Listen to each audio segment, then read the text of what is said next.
s'embaucher, la fleur se fanera, mais la parole de Dieu jamais n'effacera. Je me réconforte dans la parole de Dieu l'Éternel. Le mois de septembre que nous débutons aujourd'hui, qui est dédié à la Bible, c'est un moment qui nous est proposé pour revoir notre connaissance de la parole de Dieu. Et la réflexion pour ce mois de septembre 2025 que nous proposons porte sur 3 points. Mais cette réflexion répond plutôt à la question de la dynamique du mot, de la parole. Comment un mot, une parole, peut enrichir ma méditation, être l'objet de ma réflexion et me permettre de faire une bonne interprétation de la parole de Dieu, l'appliquer dans ma vie. Pour ça, nous avons besoin de 3 éléments.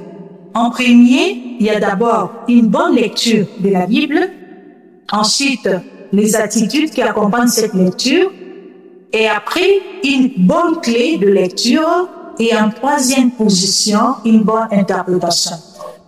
Le premier élément, c'est l'attitude. Comment est-ce que nous abordons le texte? Pour lire la parole de Dieu, nous ne pouvons la lire avec des idées préconçues.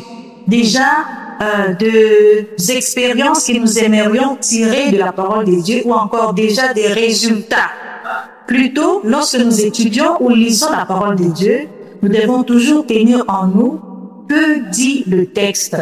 De ce fait, nous avons cette attitude d'ouverture, ça nous dispose à écouter ou à apprendre de la parole de Dieu. Et de cette attitude aussi, il y a aussi un élément à souligner, c'est la répétition de la lecture.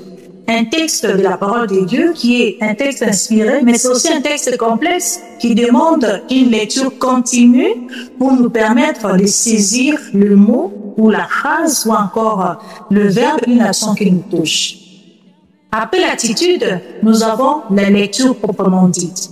Cette lecture nous permettra de tenir compte ou encore de tirer les nuances du texte.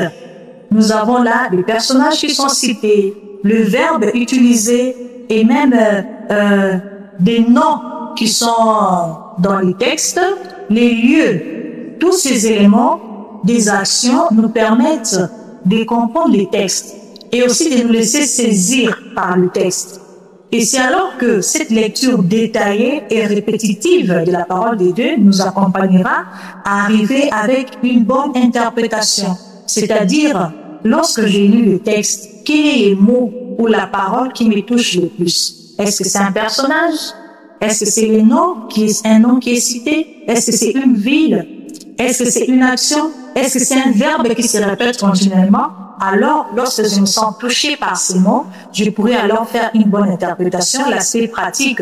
Pourquoi c'est seulement ces mots qui me touchent? Quel message ce mot me dit par rapport à ma vie, par rapport à mon contexte, par rapport à mon expérience quotidienne?